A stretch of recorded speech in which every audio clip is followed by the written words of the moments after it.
Today we're going to start the load testing for the Ruger No1 and 303 British. And I didn't think we were going to get to shoot this weekend. Forecast was for this whole weekend to be a complete just washout and lots of rain. But we got a little break here in between clouds, so I thought, hey, let's try it. And I'll be honest, I'll be surprised if we even finish the load testing before the rain gets here. All right, so I'm fixing to go ahead and get set up and start shooting. I do have my chronograph, but I didn't even bother setting it up. Our primary concern today is just accuracy. Just figuring this rifle out, getting it dialed in, getting it to where we can shoot it accurately. And then we'll worry about velocities later. Now, one thing I do want to do with this rifle before I start the load testing, with the load testing, I need to know I can shoot it consistently or I'm not really testing my loads. All right, well, when we did the break-in on this rifle, I had some flyers, some bad ones. Okay, I think I got that figured out. I talked about it then. I think this rifle's just on the borderline in weight of me being able to shoot it accurately. I've got to be in just absolutely really good position to get good groups from this rifle. That's what I think. It could be any number of things though. All right, so I've got the same factory ammo that was shot then. I want to verify that I've got this figured out. And a couple of you mentioned something I did not even think about, but I should have, especially after our experience with the 1885. These single shots can be very peculiar or sensitive to where the rest is. Okay, so it might not have been my position at all when I was shooting before and got it to shoot. It might have just been where I had the rest sitting on this forearm. Maybe it just shoots more accurately at the back versus the front. We're going to find out real quick when we know we can get this rifle to shoot well, or even if we don't. We'll learn something from this, but then we'll start the load testing. And the reason, okay, I was going to say when we know we've got it shooting well, then we'll do our load testing. Well, the loads are 150 grain bullets. These are 180. Just that lighter bullet and just that little bit less recoil might mean the difference between getting it to shoot really good versus me struggling with it. Now, anyway, we got some stuff to try. So let me get to shooting before it starts raining.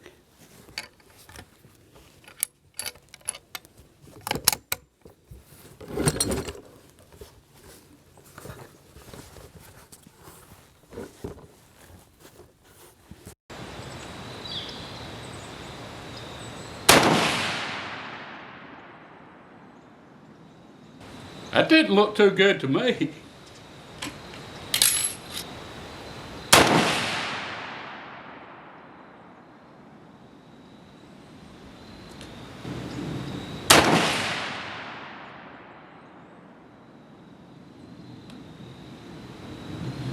Okay, we're getting some variation.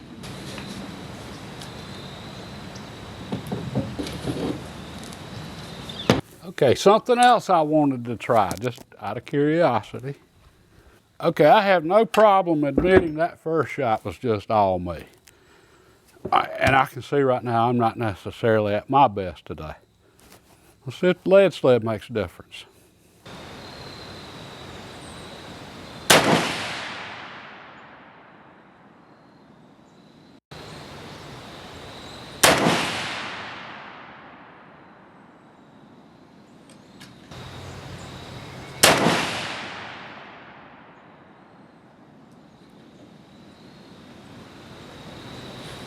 All right, let's walk down and take a look.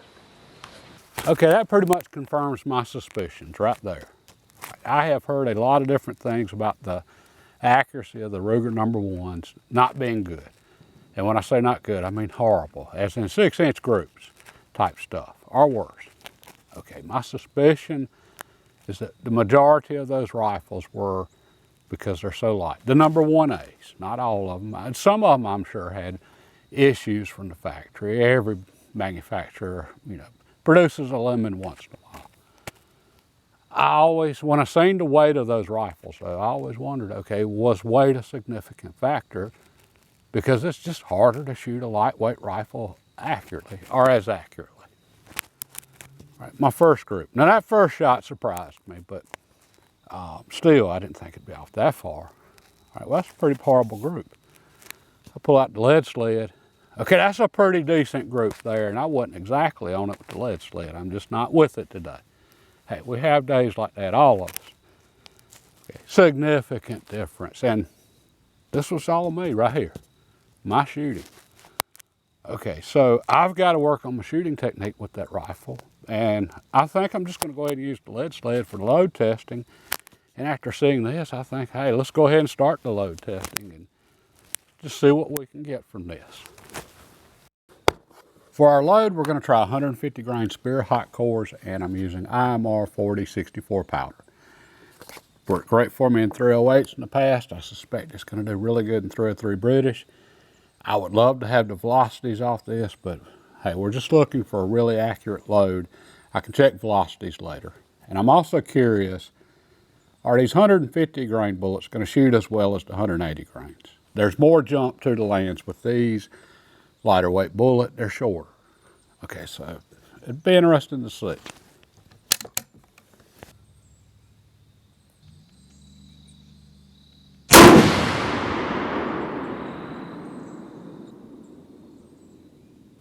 Okay, that first shot, that was just my starting load basically. I started a little higher powder charges than I normally do, and that's just because I think I can shoot a little higher pressure in this rifle than a standard Lee Enfield. Okay, so I wanted one right there just to start with, just to make sure, a little lighter, just make sure we're not getting any pressure signs. And I'm not going crazy by any means here. I'm just starting at the upper end of the published load data. And then I plan on going past that a little bit, just out of curiosity. And keep in mind too, it's a cool day today.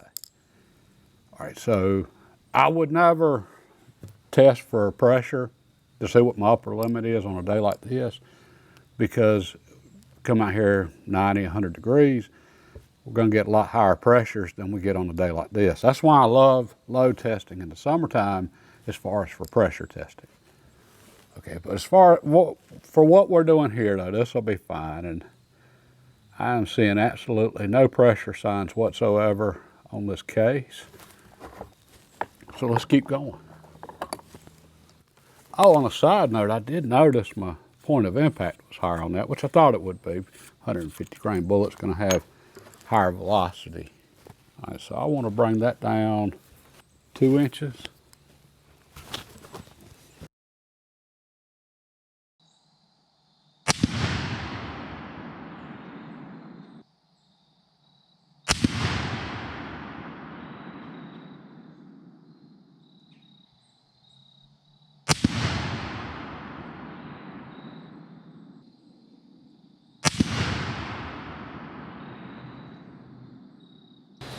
Okay, let's walk down and see what we got, because I really don't have a clue right now.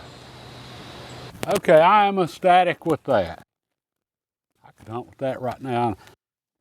I'm not sure which one's the flyer out of that group. My guess is, well, I'm not even going to guess at this point. I was going to say the first shot. I don't know. Okay, but I've got 3 touching. I'm absolutely certain that one flyer's me. I'm absolutely ecstatic with the accuracy of this rifle right now. I have not fired a load in it yet that didn't shoot good. I've only tried 2, the 180 grain and now the 150, but they both shoot well out of this rifle. So yeah, I'm even more convinced now than ever that most of the accuracy problems, not all, but most of the accuracy problems I've heard of with number 1s, the 1As, from the weight of the rifle. It's not the accuracy or capabilities of the rifle. Okay, I just wish I had some velocities to go with this. All right, it's time to try another group. Okay, with this going as great as it is, and this is going great, I'm ecstatic with the rifle right now.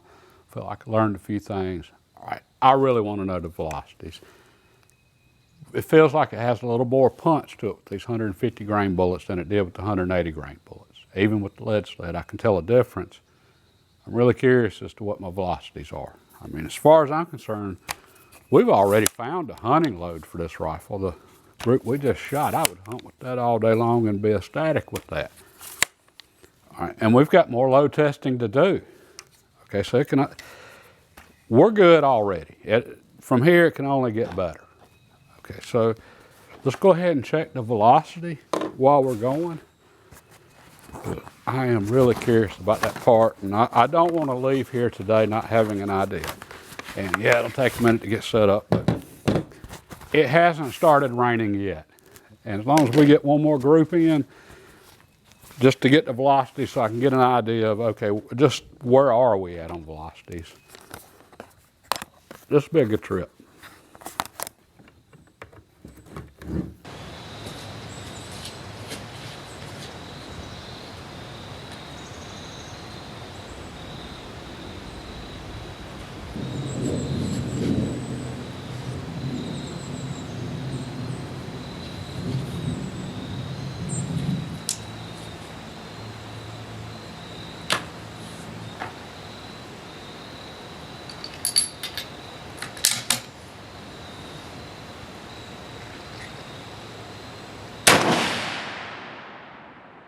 (2,660 feet per second).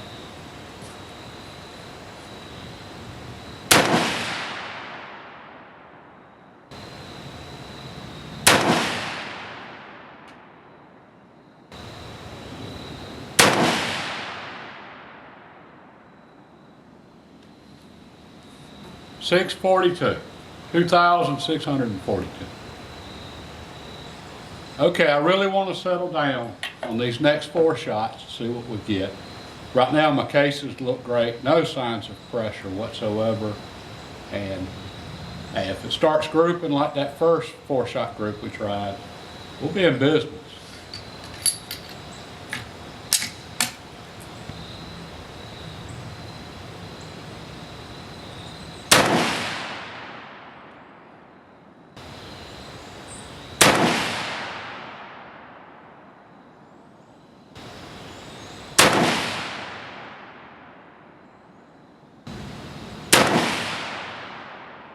$679.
Okay, this was not a bad range trip. I'm leaving here with more questions, but that's okay. I feel like I'm in a good spot.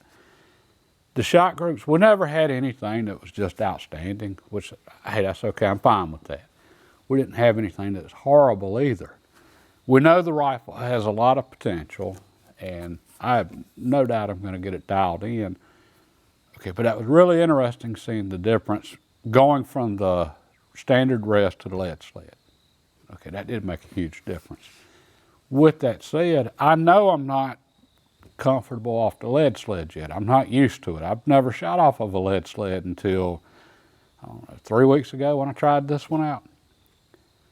Okay, I was still influencing the shots, even on the lead sled. I noticed if the pressure on my cheek well varied any. I noticed that had an effect. I noticed whether or not I was leaning into the back of the lead sled or not. All of that factored in.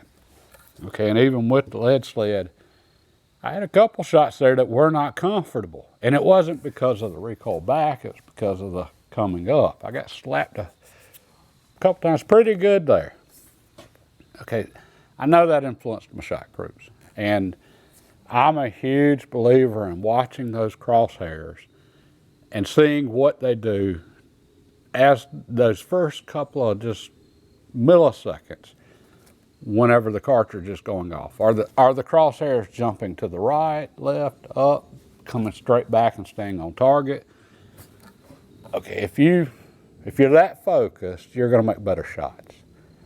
Okay, and if they're going to the same spot every time, you're going to shoot consistently. And what the rifle does after that's on the rifle. It doesn't matter what your form or technique or anything else is. If the crosshairs are moving to the same spot during recoil those first few seconds, every time, consistently, you're going to shoot consistent groups. You're going to shoot good groups if the rifle's capable of it. All right, as a shooter, there's nothing else we can do after that. Okay, my crosshairs were not consistent on here during recoil. Again, I'm not comfortable with it yet. Okay, at the same time, I definitely got better results than off the back. Okay, which this leads into all sorts of other questions. A lot of you are big fans of shooting like you're hunting, hold the rifle, and see what you get. Okay, and I definitely get it. I could get this dialed in on the lead sled or the rest and just have it absolutely driving tacks, and then go to shoot like I would shoot hunting, and hey, my shots are just all over the place. Okay, but this is just my thought process here. Okay, I'm load testing right now. I'm trying to remove me from the equation, or I'm using, in the case of the rest, I'm still part of the equation. I'm still part of the equation with this, but more so with the rest. All right, but it is definitely a shooting aid to help me get the best accuracy I can. Okay, and I feel like I can shoot more consistently with the rest just because of the feedback I get from the rifle and being more connected to it. That's a whole different topic. When I'm at my best, and today I'm obviously not. Okay, I want to rely on an aid right now I'm testing the charges, load testing. I'm not trying to see how good I can shoot. Okay, which is the whole point of the lead sled, to remove us from the equation. All right, once I get a load that is shooting great in any rifle, this in particular right now, okay, and I know the load's shooting great, I've verified it, I'm confident in it, that's when I need to be shooting off-handed, free-handed, everything else, just like I would hunting, because ultimately that's where it's going to really matter. But I know if I've got a load that shoots great out of this rifle though, and then I go shooting freehand or off a rest like a rail like I would in a stand or something, and my groups are horrible, I know it's me. Okay, I've already established that load shoots great in this rifle. I've got to work on my shooting at that point. Okay, so that's why I do like a rest here at the range. Okay, and then after all the work's done, okay, let's go see what we can do standing, kneeling, sitting, everything else, like we would in the field.